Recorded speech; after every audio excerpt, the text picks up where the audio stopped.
Hey there, it's a new week. Welcome to it. Thank you for popping in and checking out my morbid channel. This is MedusaWasFramed, and my name is Joyce. And this weekend, I had the pleasure of going to visit my friend who lives in Crescent City. She lives just right on Lake Stella. There are several lakes in the city of Crescent City. Lake Crescent is actually the third largest lake in Florida and pretty gosh dang impressive. It's in a part of Florida that has been ranchy and cattle-y and citrusy for a very, very long time. It was actually part of the citrus empire in Florida that has been hit by more than one blight in weather or was it directed weather? Cough, cough, we won't go there. Anyway, it's a very old city in a rural agricultural area that has a lot of interesting history. And I actually know two people now that live here. It's about an hour from my house in St Augustine.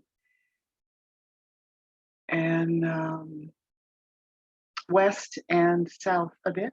And really, really interesting. The best part of going to a rural area oftentimes are the mysterious Moorish buildings that you find there. And for the taphophiles, the old cemeteries. Yes. So I took a lot of pictures. I went to 4 cemeteries, and I'm not going to put all of those into one because that's just too much. So we're just going to look at some shots from the Evergreen Cemetery and a couple of the lovely churches, Moorish churches. That's what we're going to do today.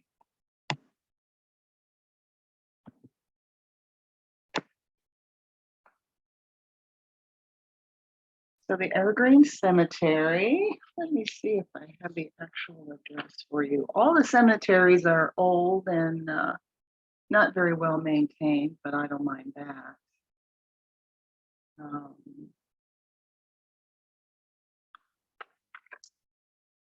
This one probably is the second nicest. The Eden Cemetery, which will be in the next video, was by far the nicest. It's, well, nothing in Crescent City is very far away, let's say. And homes are either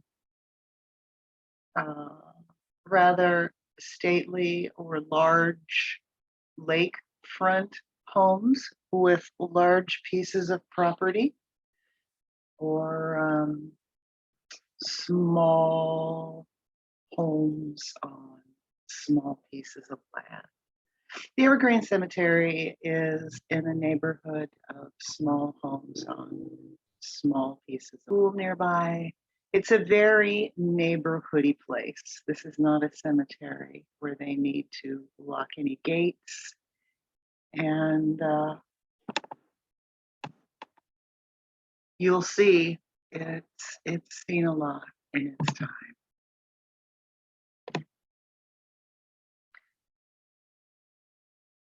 There were 2 entrances, and you can either park in front on a grass frontage between the road and the chain link fence, or you can pull in, you know, and they have that traditional circular driveway. You can, you know, drive in and find your ancestor and drive around and then go out the other way. But I just pulled in the first entrance and just parked off the beaten path. And this was the first stone in front of me, which, of course, you know, I'm not really interested in people's names. I'm interested more in dates and the information that we can learn from them. All I can tell you is that this person was a Mason. More than one Mason there. But you know, this is an area that was very much developed by the British. Oh, there we go. Can you read that? March 20 something. Maybe that says 1913, maybe. Maybe. Anyway, this is an area that was very developed by the British occupation in Florida. In fact, in the next video, I'll be talking about a cemetery that has pretty much been not destroyed, but it's on private property now. You can't get to it. I tried. I did not have the attire required to be walking through knee-deep stickers and foliage. A sign for this cemetery, the Braddock Mason Denver Cemetery is what it's called. It's on personal property, but the historical marker is there, and there's a sign on the road indicating that it's go up here and turn left type of thing. You can walk through a sticker-filled, overgrown gate to the historical marker, but then where the actual burial grounds that have no stones and the two extant monuments, Mr. Braddock being the property owner at the time who was killed, you can't get there. I mean, I'm sure if I were to call the owner and say, hey, can you show me the way to the Braddock monument? He might have, and you could get in that way. But the way that I walked in, you couldn't have gotten there. But anyway, see, I go off on tangents. That was a total British attack of the people of Florida and the Confederacy. The British were bad when they were here. The British did nothing good, in my opinion. Just the more I learned, they were only here for 20 years, but they did a lot of damage. Anyway, let's move on. Now, as you might have noticed from the first photo that I showed of the sign, there are some wonderful, old, brilliant grandfather and grandmother trees here, covered in moss. And I parked and got out of my car, and as soon as I did, I looked and I noticed that there was an entire line of the crypt type of, they're not really raised, but more of a crypt type of thing that were very well decorated. So obviously the descendants of those people are still in the community and come and pay a lot of attention to their ancestors. There were 6 crows or ravens, I'm not sure which, that were on them. And when I got out of my car, they started squawking. I couldn't tell if they were talking to me, trying to give me an information, or if they were sending some alarm to other animals in the area. It was very interesting. Yeah, it was just interesting. And they followed me in the trees for a while as I walked past that family enclosure and walked to the end. I would go all the way to one end and then come back and back and back and back. And they followed me in the trees for a bit. And then I guess they decided that I wasn't so bad, and or whatever. I don't know. It was very interesting. I mean, I actually felt welcomed at first, but it was very loud and ominous. And I loved that they were hanging out on this family's stones. I absolutely loved that. Gosh. Anyway, we're not quite to that family yet, but you see, and you've been seeing these in the videos that I'm taking of Florida. These enclosed concrete, not raised, but also not buried crypts. And as I have learned is common in African and Caribbean cultures, to plant a tree or a bush or a shrub or something living, ideally at the head of your ancestor, to as a sign of eternal life. But you can see the grounds are not maintained. And those are just houses across the street there. So, okay, so this is the family. There were at least 6 crows on these stones and then in the trees above. And you see, family's very, very involved. Very involved in these people. You've got pretty plastic flowers, which is very common. But also, this is a cool thing that I'm seeing is, you know, people go and they get these solar lights, you know, like you put around your walkways and stuff. These are very common. And lots of plastic flowers, but there's some living flowers too. There's you know, there's flowers that have died. People need to come back. But and regular plants, regular potted plants, ivy and things. Yeah, yeah, beautiful. Just beautiful. This was a very inspiring cemetery for me.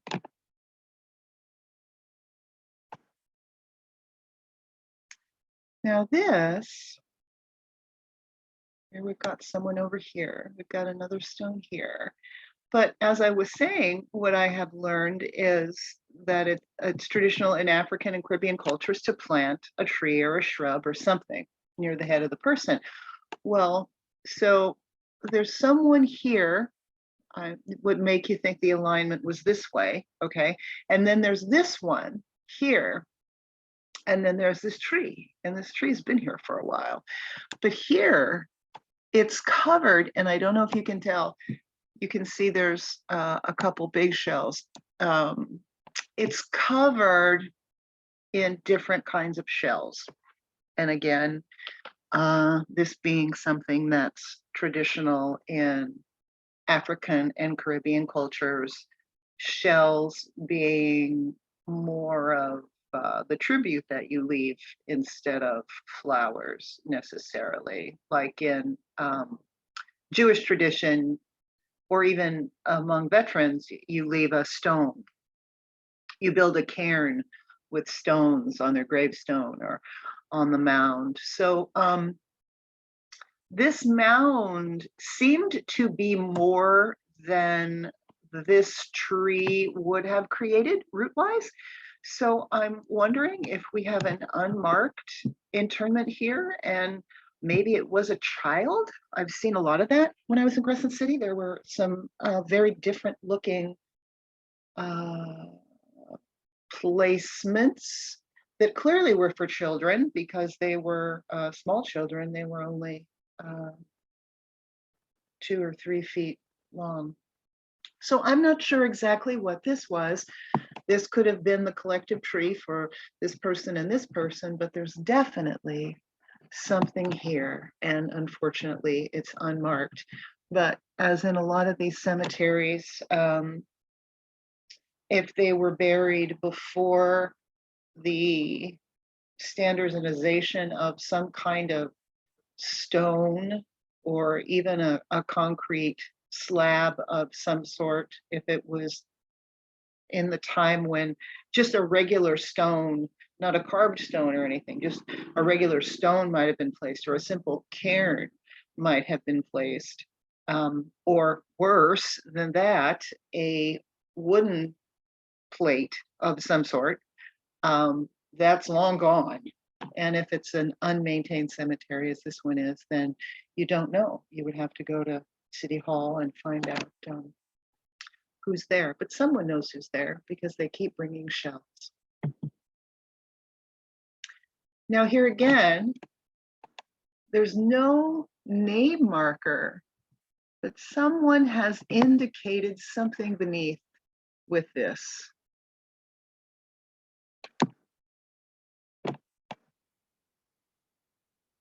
And of course, I find these things even more beautiful than the ornate ones, but that's just me and my archaeological morbidity.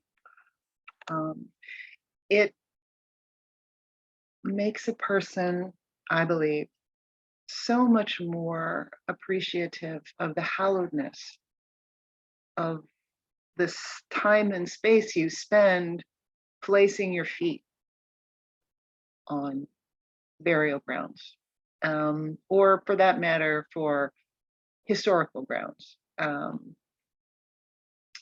I was having a chat in the comments with one of my viewers, and thank you, about how for all the battles and things that have been fought here in St. Augustine and the North Florida area, there aren't enough headstones or even cemeteries to record them all. And so true, right?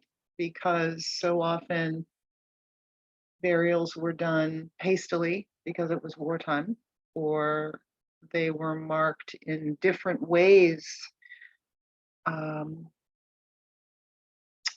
by things that aren't big, ornate, standy up stones. And here, of course, and this is so true in Florida because we're one big aquifer.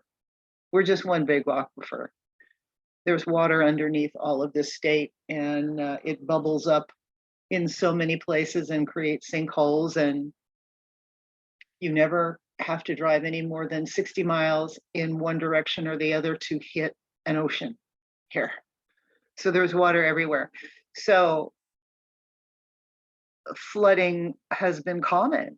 And in a place here like Crescent Beach, where you've got a 13-mile long lake on one side, and you've got a series of artisanal ponds on the other, it's nothing but flooding. So if you don't have a big standing up, established, strong stone, it's going to get lost in all that flooding over time, easily.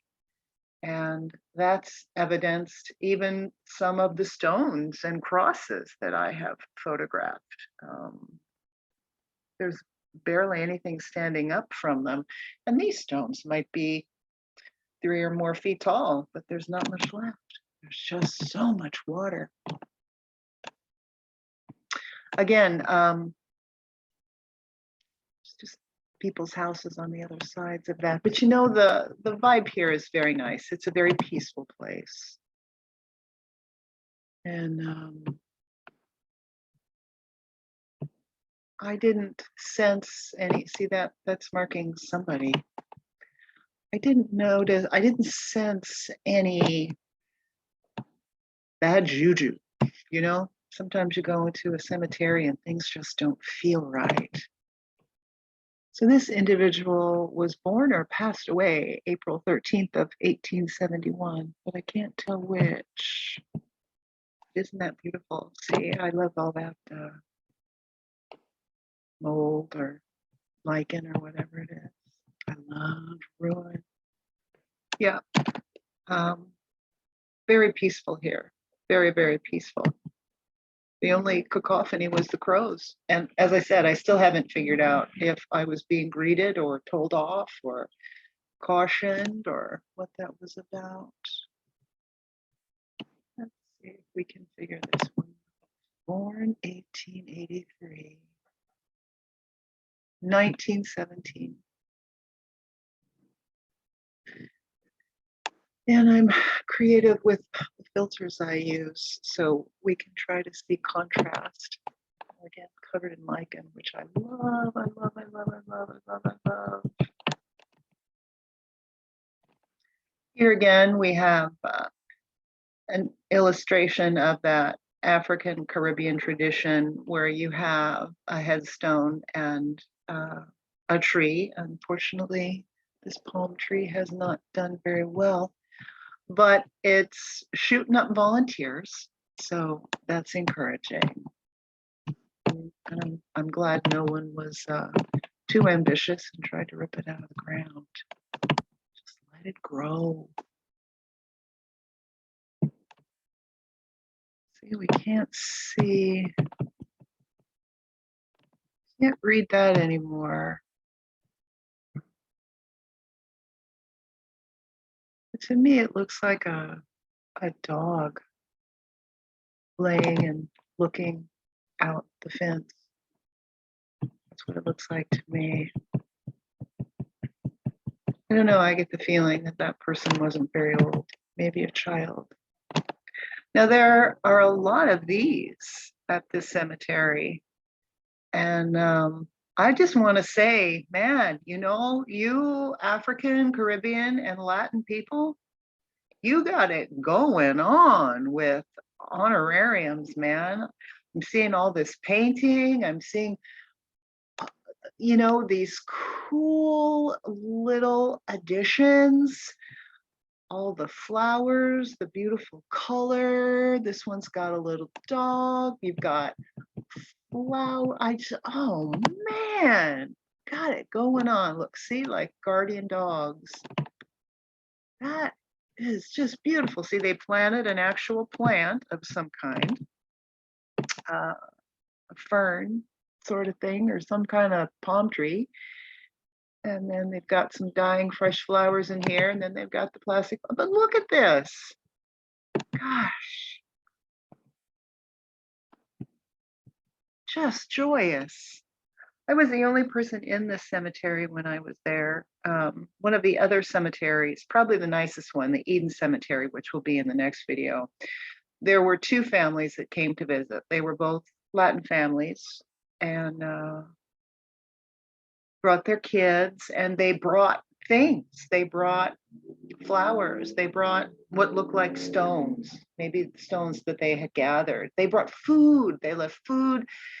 You know, they took away the old dead plants, and you know, they put in new plants, and they put in new plastic flowers, and they sang songs, and they, you know, and they sat and they communed with their ancestor and left food. It was beautiful. I didn't get too close because, you know, I'm taking pictures and I didn't want to intrude on their beautiful experience. And then the other was an elderly couple that came.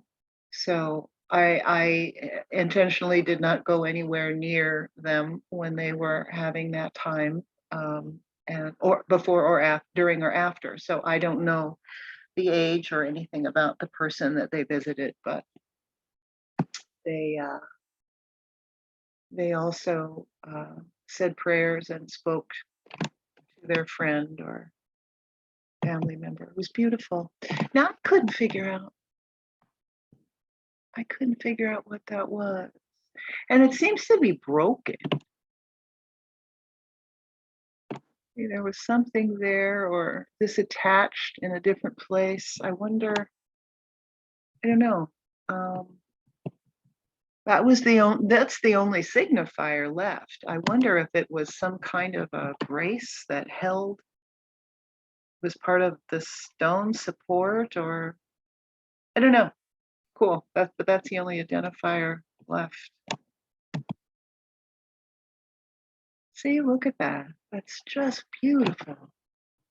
And then they've included her photo there. And you know, she's got an angel. There's a candle, and that candle, though it was all burned out, it wasn't very old. They come and change her candle. See, it's been her birthday. Those are fresh flowers there that, you know, maybe they were placed at Easter. And see, she's also been painted blue. Her crypt has been painted blue. So I just, oh, and it's got the built-in, what do you call that? It's like a built-in base there. You know, you see that sometimes. So there's fresh flower, well, fresh, looks like asparagus plant and plastic flower, and then little cherub thing. So very good vibe. Of course, okay, I love overgrown abandoned cemeteries. Just look at this. Just look at this. So we've got this collection of wonderful oaks and, you know, the stones that are showing effect from the movement of water through the area and the changing groundwater fluctuation. And you've got something that was planted back here that was for one of these people or more than one of these people. And then you've got some volunteers from it over here. So I just think that's beautiful. And that's what I think every gravesite should look like. And we're just on the other side of that. So we've got this tree. Looks like it might have been here anyway, and that's why they chose that spot. And then we've got another one here, the concrete crypt. We've got this one here and this one here. These were all the family. And then again, see, I'm loving this thing that I'm seeing in the South that I hadn't seen before, where you've got a family that not only are all together, but they're in different kinds of enclosures, and that's their tree. Magnificent, magnificent. Look at this one over here. Beautiful. Oh, yeah. That one just stopped me. That alignment with that tree. Yeah, beautiful. Just, oh, so beautiful.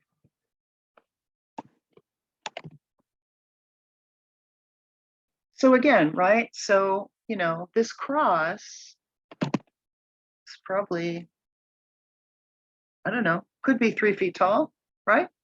But there's been natural flooding and not a lot of care.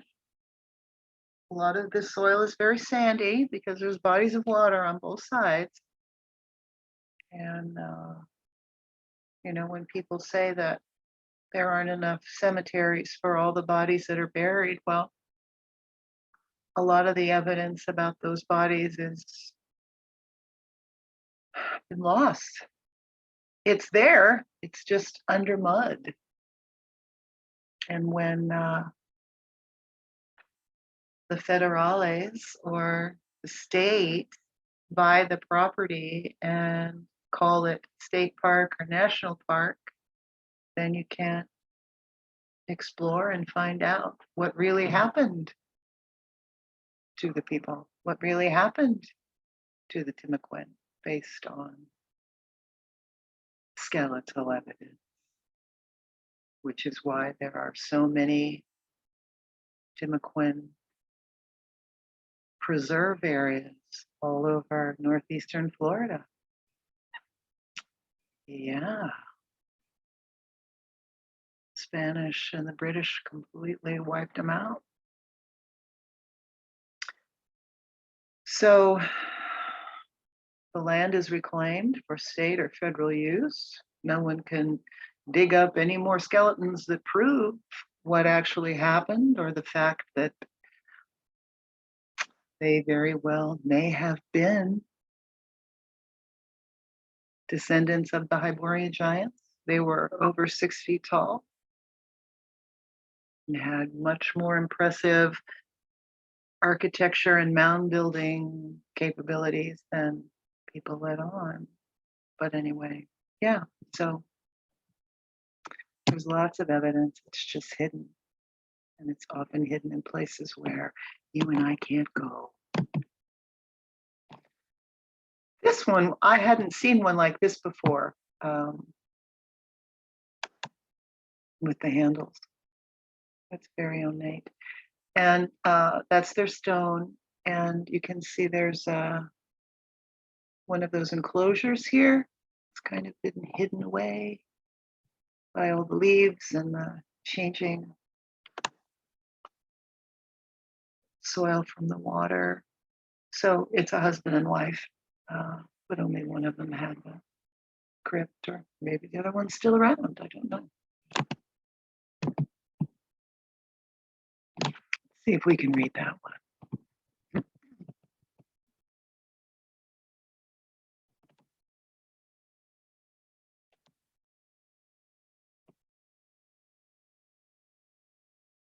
Died. I see the word died. I don't see a date. I never care about the names, and I can't quite make that out. Do you think that's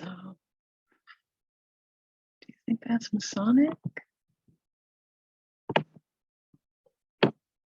Or it's more, I'm seeing like, is that Masonic or angelic? I don't know.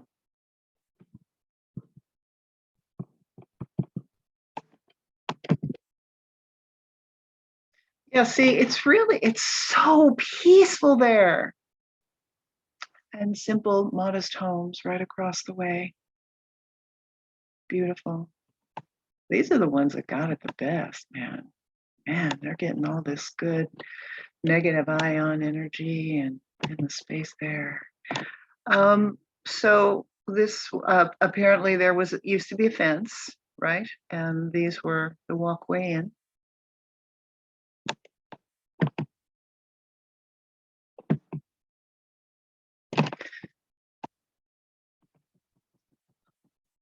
Unfortunately, as we were talking about, there are a lot of places where Allmark has been lost. Someone at some point started putting in these little nameplates, and then someone just grabbed a piece of concrete from wherever and put that mark in. I see that more and more. Now this person has the little nameplate, but they went ahead and they planted something there. So hopefully that plant survives long enough to help people know where that person is. Just a lovely gathering there.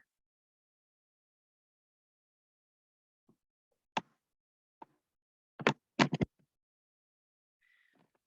the other side is the information about this husband and wife, but clearly somebody liked to fish. Love that.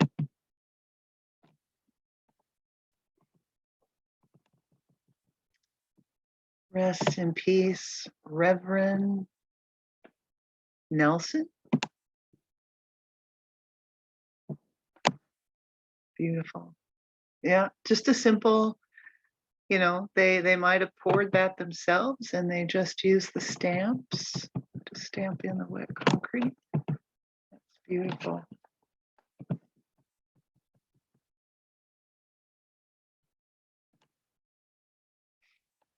Kind of looks like a heart, but it could also be a bee.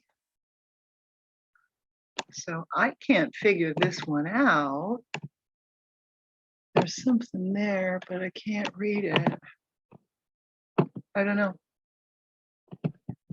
But I love that. And I love that there's a thistle that has volunteered right there.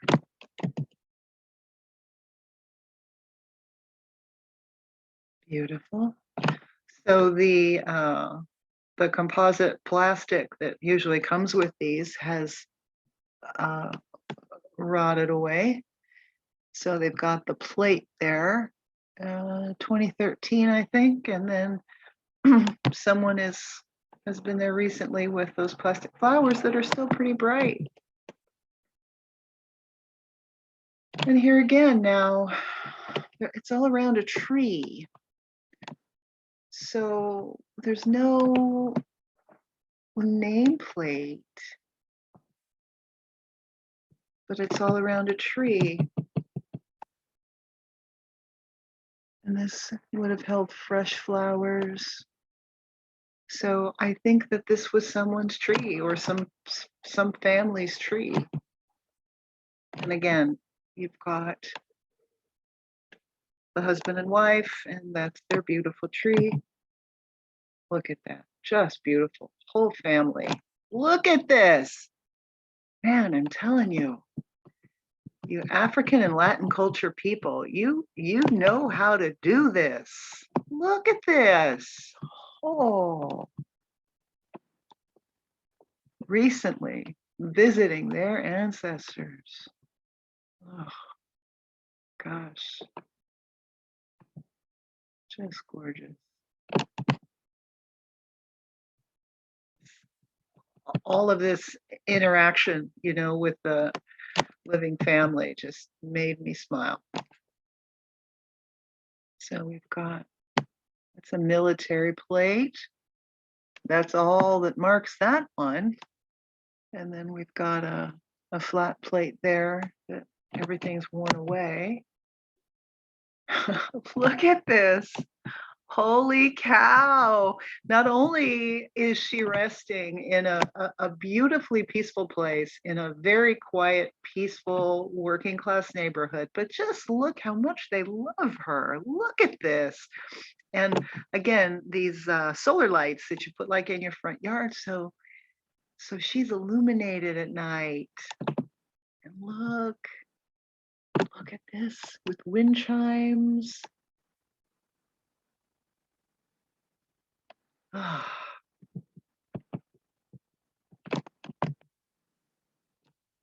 all that's left of that one. Oh, I can't read a thing. But someone's been there fairly recently and knows that that person's there. And of course, this one's very fatigued by moisture. But I'm thinking that that's their tree. And then we've got someone here and someone here, and then that's their shrub. And that's all that's left of that person.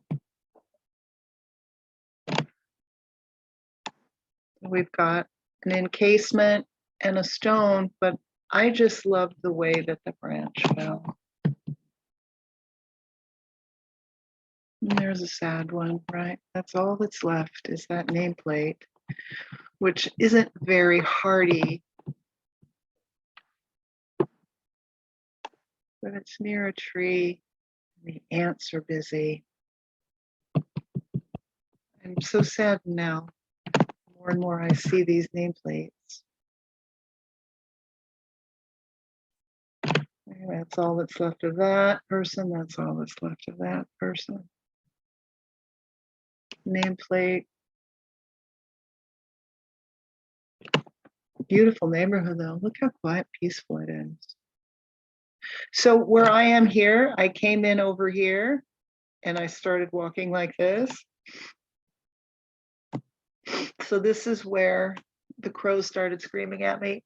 They were still following me this far back. They weren't yelling anymore, but they were in the trees. They were following my path. It's okay. They're guarding the place. Guarding the energy that visitors bring to the souls.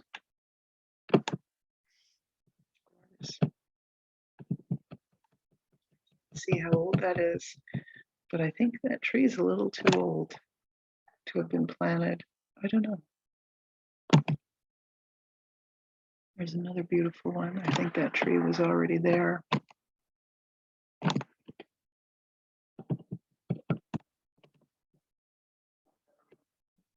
1959.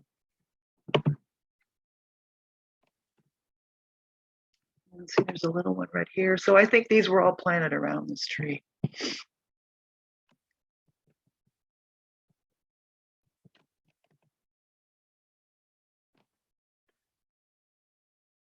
Got these two. And then we've got stones. And I don't know what this is for, just concrete blocks, but everything's overgrown.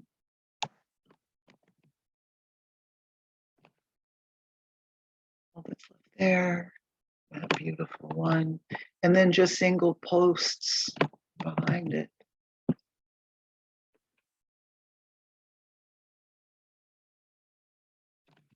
So you've got a shrub for this soul, and you've got a tree for this soul.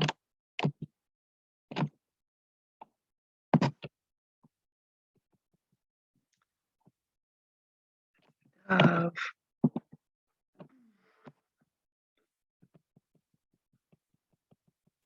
think it was a child.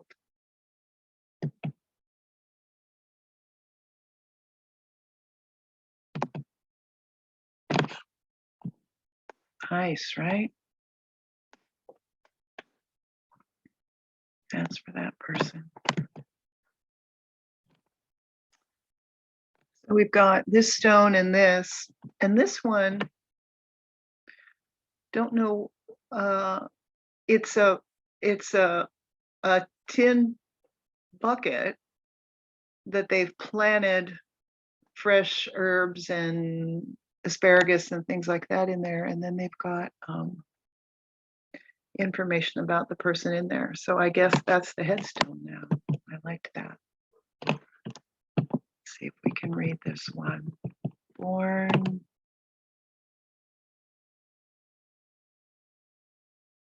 1861, died, what is that? February 19th, 1920 something. World War I. And this flag was completely, this was all I saw was the cross. So I knew that it was a military place. So I moved all the leaves away and the flag was buried. So anyway, World War I just love that. I love the look of ruin.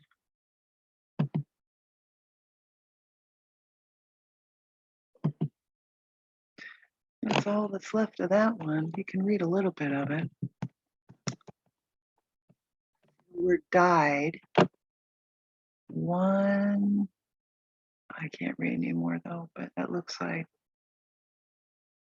IED.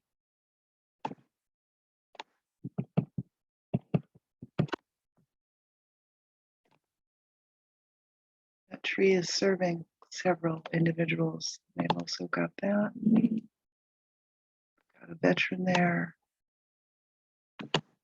That there. That's their shrub, and then they planted flowers too. That's their tree. So they've got a tree at the foot and a shrub at the head.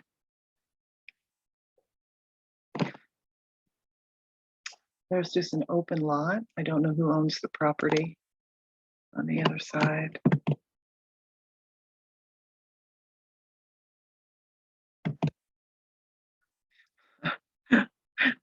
Another awesome family, showing everybody how it's done.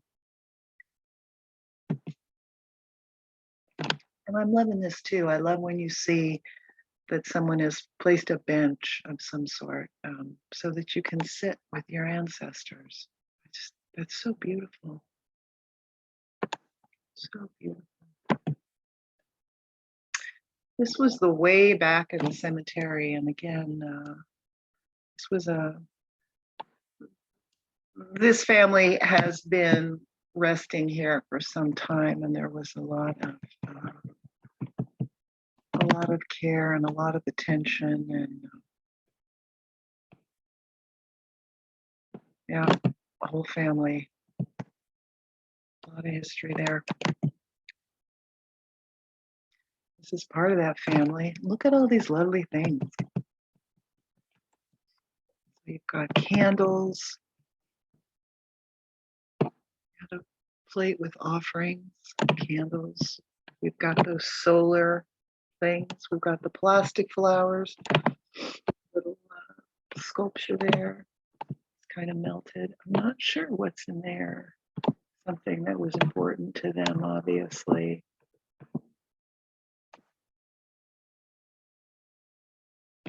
Got like some beads and fresh and plastic flowers here.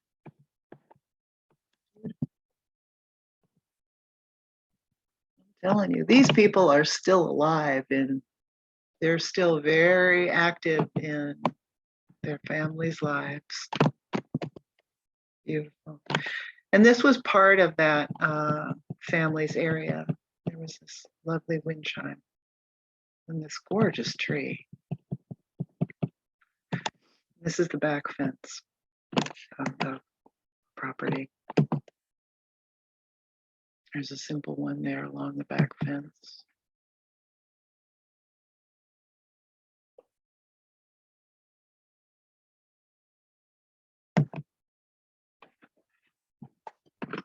Just like that heart, got a shrubby thing growing here. And you see that the round, you know, like you drive and it takes you around like a big oxbow around the driveway of the cemetery.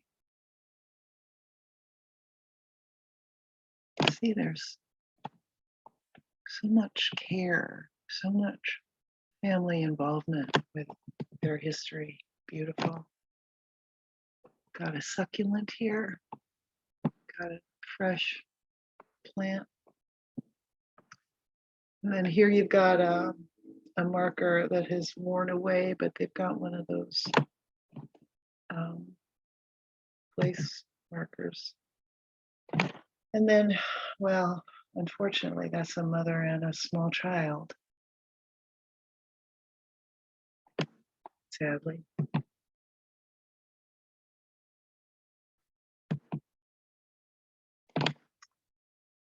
And here we've got another fence just indicating that within here someone is buried, and this is small, so there's a child in there. Maybe not a baby, but a child. And look at this family.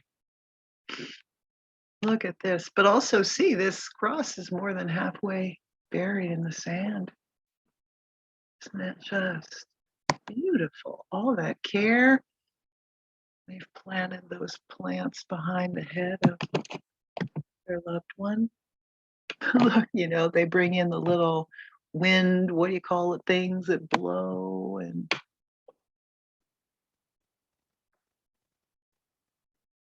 just love it all, every single bit of it. And they keep getting brighter and brighter. I'm so inspired, so inspired. Beautiful, peaceful cemetery. See, there's a cross there, but the top's broken off, and that's all that remains. Visually, looks like it said mother. Yeah, maybe it said father.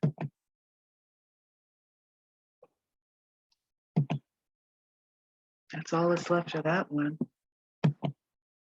See, it's so easy. And that tree is so magnificent. I just took that for the tree. Look at that. Oh, gosh. I don't know. I'm so inspired by that. Just magnificent. There are a lot of souls present there, but they're all very peaceful. That's my experience. It's another angle of plate I took. Might be able to see something here. Can you read that? I can't. But that's okay, you know. Not my place to use someone's name without their permission. Oh, okay. So that's the end of the stones for the Evergreen Cemetery. Now I wanted to talk to you a little bit about these Moorish churches. In this little town, why would you have a downstairs basement in a sandy area that is between two massive lakes? Why would you do that? So let's go back to this one. So there are, let's see, 1, 2, 3 lovely churches that I passed driving to my friend's house. And it seems that there was a a lot of Baptist parishioners there because there's more than one Baptist church now. But of course, you know, churches change over time. I included this photo because it popped up when I put in First Baptist Church. This is not the church that I walked by. I don't think this church is standing anymore, obviously, but it once was clearly right there, and we can see plasma collectors. It's a radium chimney.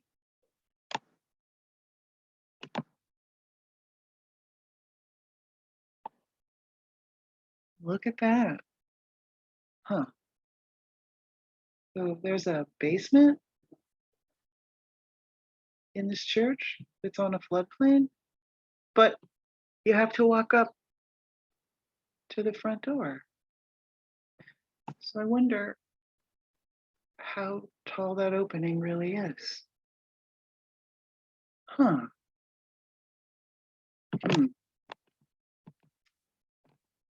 Now this church still is there.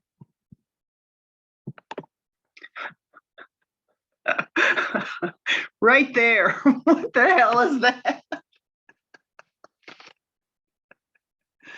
Give me a break. Oh my God. This is one of the Baptist churches. This is actually the church that's on the turn to go to my friend's house. Well, gosh, there used to be a door at that entry level. They had to build it up for some reason. Resonator, resonator.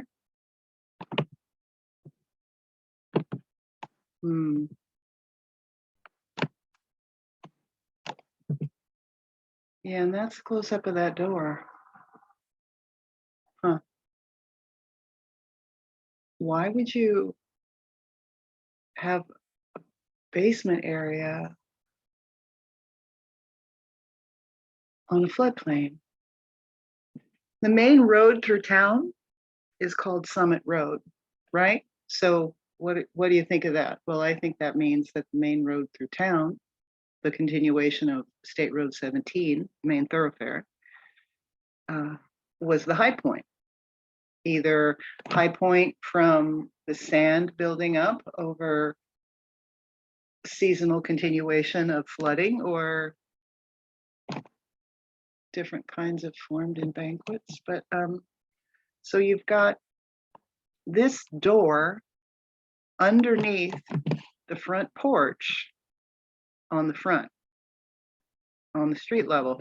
But when you walk to the side, you have to go downstairs to get to the back entrance to here. Well, it can't be mud flooded. I mean, there was no need to mud flood here. It's a floodplain. Back in those days, before there were dams, it would have flooded every year, every spring. But anyway, red brick and concrete. So we're supposed to believe that this church that was supposed to have been built as the, is that Howe Memorial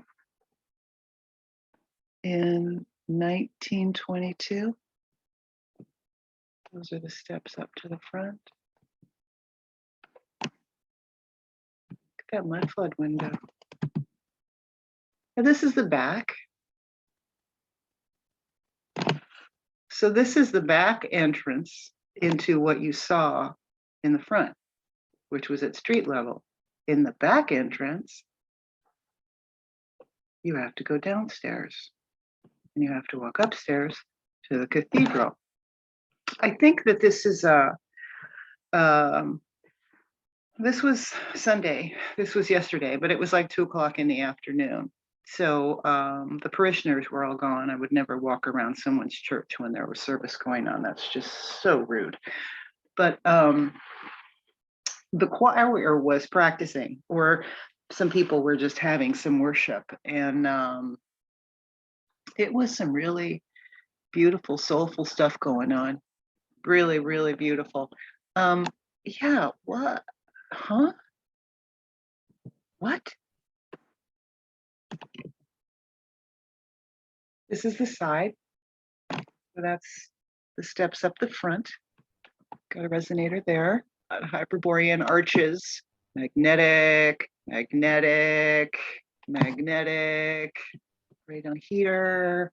Magnetic, toroid field, la la la. And what about the columns in the front full of coils? What do I know? And that's just a snap from another snap from Google Earth. Look at the front door. Arch, arch, arch. Coils. Tauruses. That door probably comes all the way down to the bottom. Yeah, what was I saying about the indigenous people that were here 15,000 years ago? The Timucuan? Or, well, to my that's what we call them, but to my understanding, they referred to themselves, or one of the ways they referred to themselves was Tocobago. And we know that some of the ones on the coast were 6 to 7 feet tall, because there are old drawings that have been made when the French arrived. The French got here before the Spanish, and the French apparently were very peaceful and cooperative because they were escaping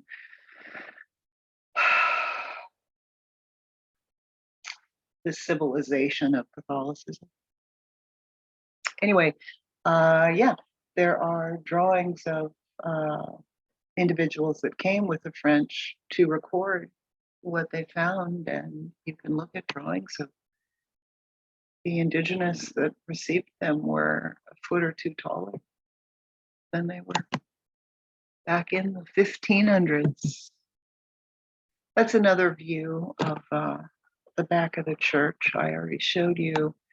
You walk down there. You have to walk down the stairs in the back to get to what you could just walk up to from street level in the front. And yeah, you really should have that window right there on the floodplain. That makes so much sense. Here's the other side, and you can see the slope. Duh, duh, look at all of that. Yeah, yeah. There's a whole Taurus machine right there, a whole generating system right there. What do I know? That's just a kind of a cool shot of, you have to walk up all those stairs. Right there is that door that you can walk in from the street, but in the back, you have to walk downstairs to it. So there's a slope, and or there's a whole nother level underneath. I don't know.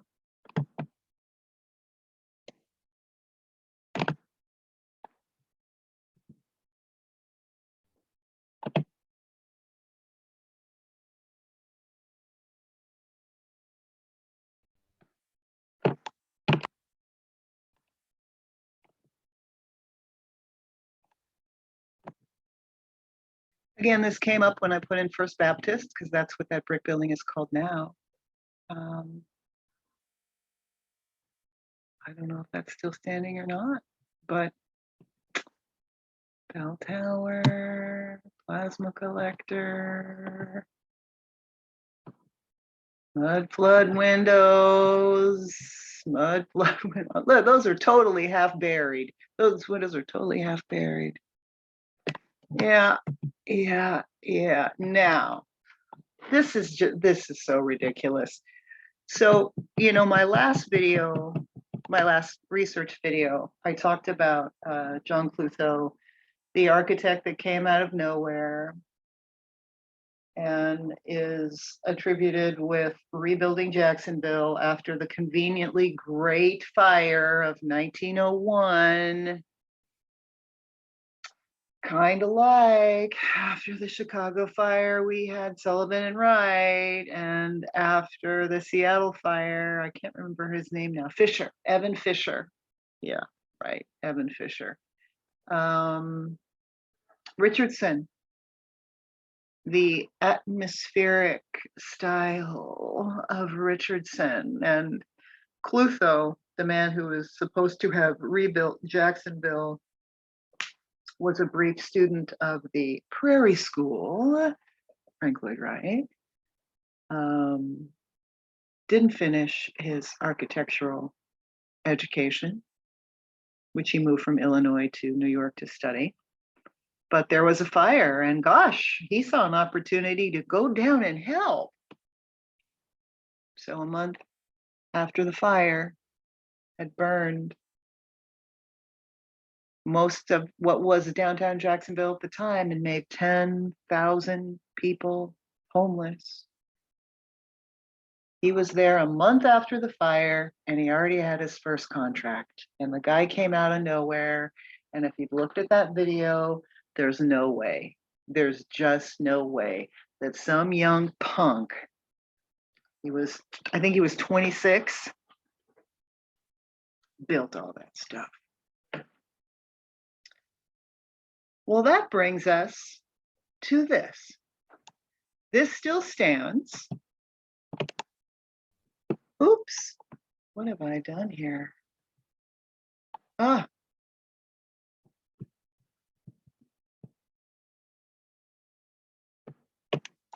let me tell you the ridiculous story about this place. This was the first church that I saw the first time I went into Crescent Beach and was all, oh my God.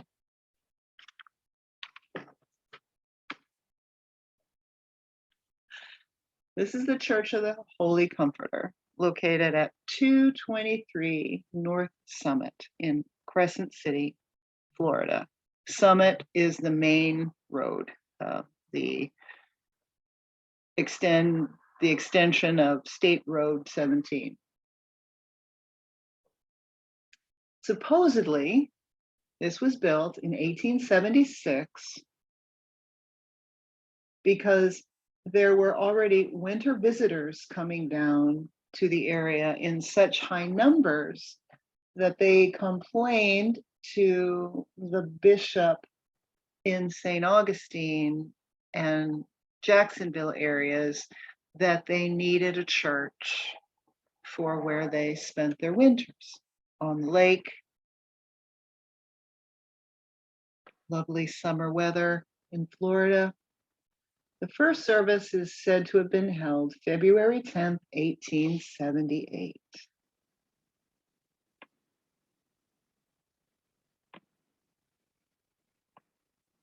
Okay, and who built this? Well, another shill, another guy who came out of nowhere, like Richardson, like Clutho, like Fisher, like the guy whose name I can't remember, 22-year-old who didn't even finish architecture school, who was supposed to have built the Crystal Palace in London. Richard Upjohn.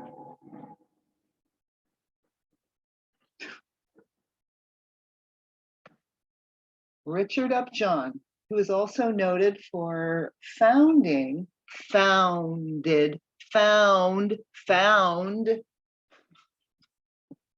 the American Institute of Architecture in 1854. His style was called Carpenter Gothic.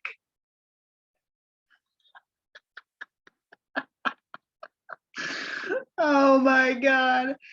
British fellow from Dorset.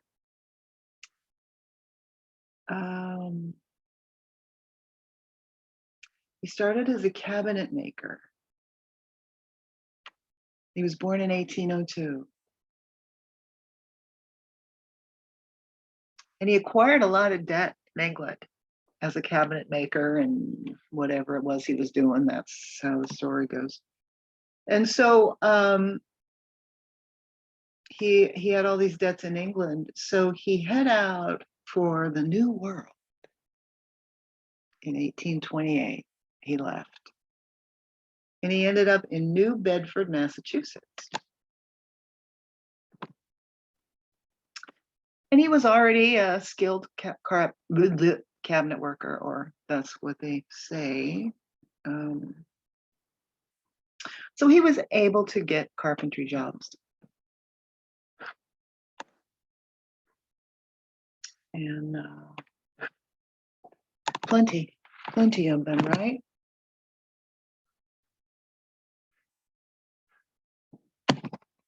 Things were booming in the 1830s here. Already they were booming. So we are to believe that he never studied architecture at all. There's no history of him apprenticing with anyone particular. He just took his hammer and nails and chisels and planes and built what he could build. And with all this experience, he designed, we are to believe, a Gothic church, St. John's Gothic Church in Bangor, Maine in 1837. And then he got a commission to build Trinity Church in New York City in 1839.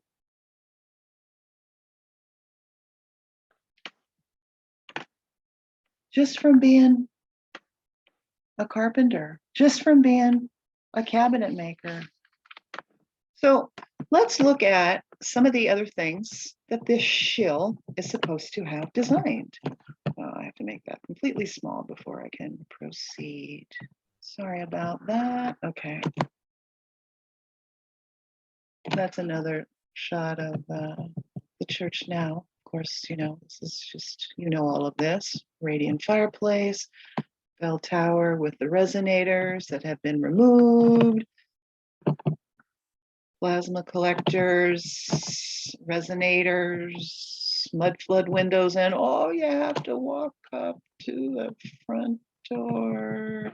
There was something going on in this church when I was there Sunday afternoon. There were a lot of cars, so I didn't walk around the property because, like I said, when there's church going on, I don't want to walk around. That's rude. This is inside. You see the rectory here. That beautiful radiant fireplace.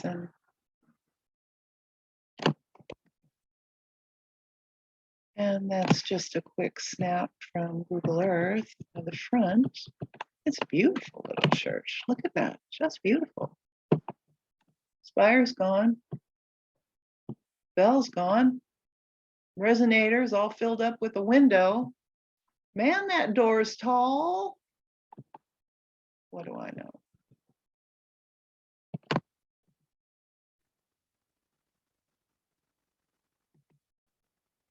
Look at those windows. Oh, what? What? Mud flood windows on the other side, and this side you just see how it's built up. Huh, I wonder what that's for. So yeah, so this carpenter who was a cabinet maker, who never studied architecture, we're supposed to believe he built that. What do you think? Carpenter Gothic. And that.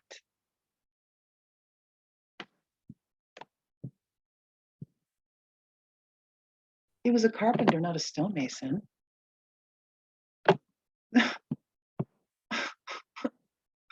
Duh. Duh.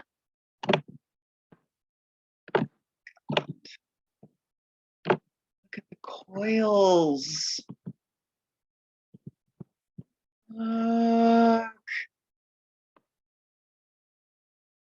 for the organ.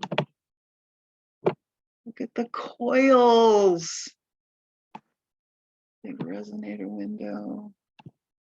Yeah, some cabinet maker designed that. And this. He designed this too. I thought he was a cabinet maker. Mercury ball, resonating rotunda, magnetron coils, toroid shells, and this. He built this, but he's a cabinet maker. And this, a cabinet maker who never went to architecture school, built that. And there he is. He looks like a shill. Now, after he got tired of running around, he formed the American Institute of Architects. And though he didn't always build churches, he became affiliated with building churches. And is known for designing one church a year for the rest of his life.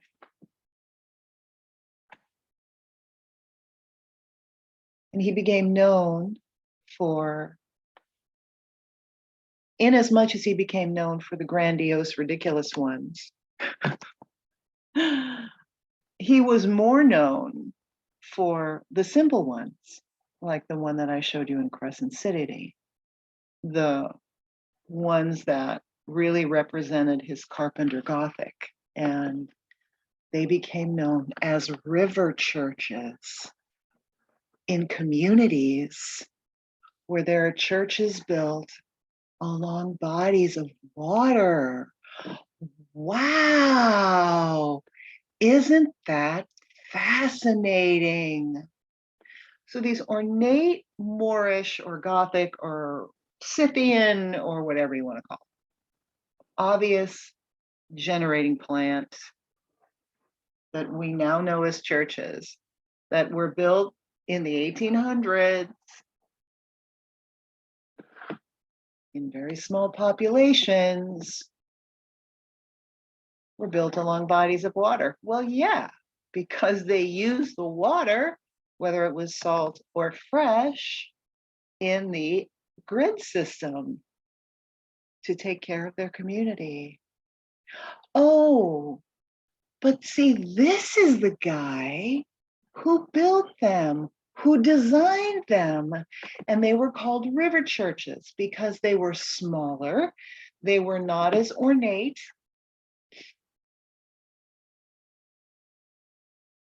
They were simple community churches, oftentimes for winter tourism.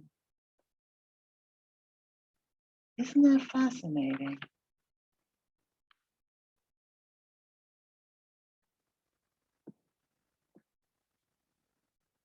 He's responsible for what is known as the river churches here in Florida,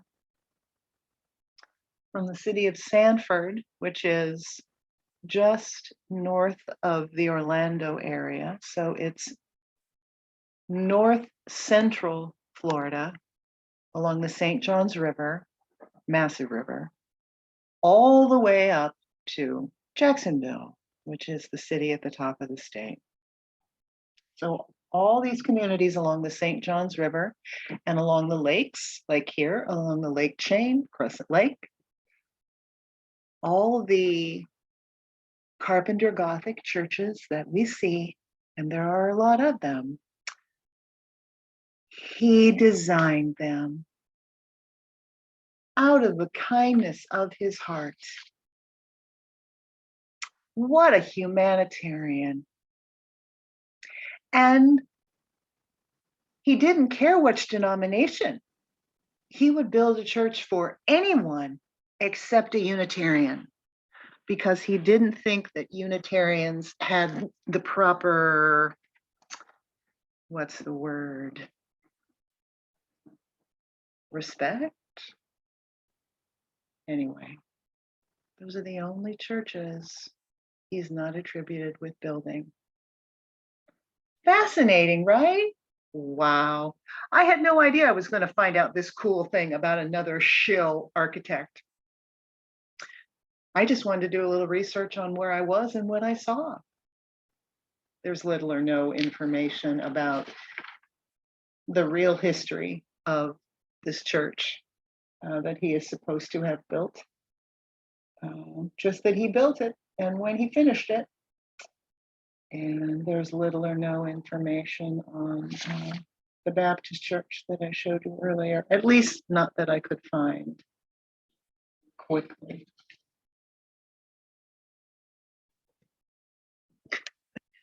Add another shill to the list with Clutho and Wright and Sullivan and Richardson and Fisher. Add Upjohn to the shill list. Oh, yeah. And he built this too. I forgot that I had more. Yeah, he built that. He was a cabinet maker, but he built that, or he designed it. Okay, so I want to talk just a little bit about the city of Crescent City. So these are just some Google Earth shots I took on my phone, because we know for some reason on my computer using Google Earth Live and Zoom don't work very well. So this is Crescent Lake, 13 miles long, 2 miles wide. And this is Crescent City proper right here. But what I wanted you to see in this photo is the water. Oh, you know what? I'm sorry. I pointed to the wrong thing. It's not that. That's not Crescent City proper. That's farmland. Excuse me. Ignore what I said. This is Crescent City proper right here. So this is Crescent Lake, 13 miles long, 2 to 3 miles wide. And this is Lake Stella. So, and you see there are other lakes. It's surrounded by water. So the point here is we've got, here's the city, and we've got this stuff that's kind of right there. You know, these obvious power plants and whatnot, mud flood windows. Why would you build basements here? Look at all this water. I mean, come on. Those weren't basements. This lake is so impressive. And so, what did I do? I don't know what just happened. Oh no. Oh no. I don't know what just happened. I think I went dark. Oh no. I don't know what just happened. Let me try this. Let me try.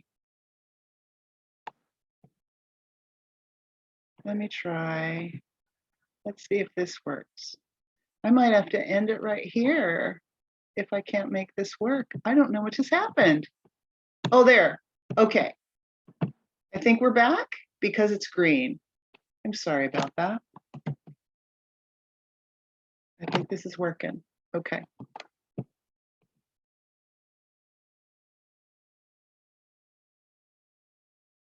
We've got a little detail here. Zooming in on the town.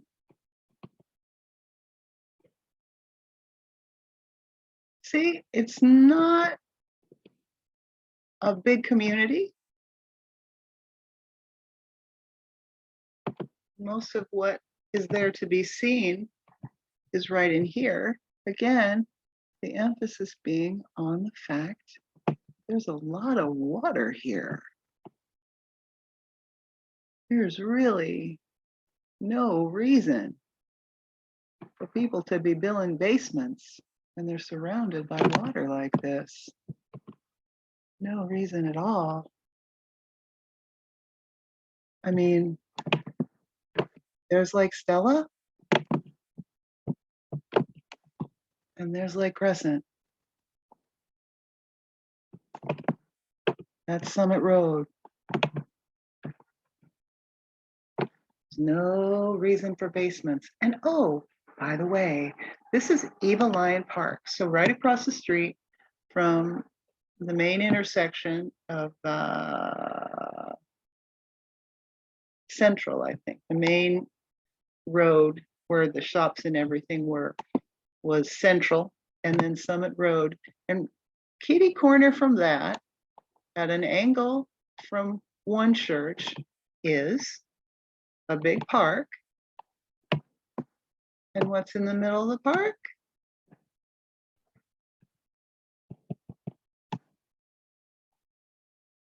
Can't see it here, but it's an octagon pavilion.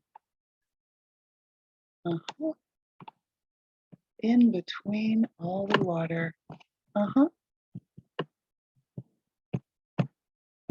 What do I know?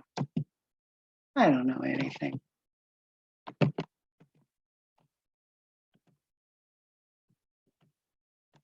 Well, you know what? I don't know what I did here. I can't get this to advance. I was a little too excited with my button pushing, and I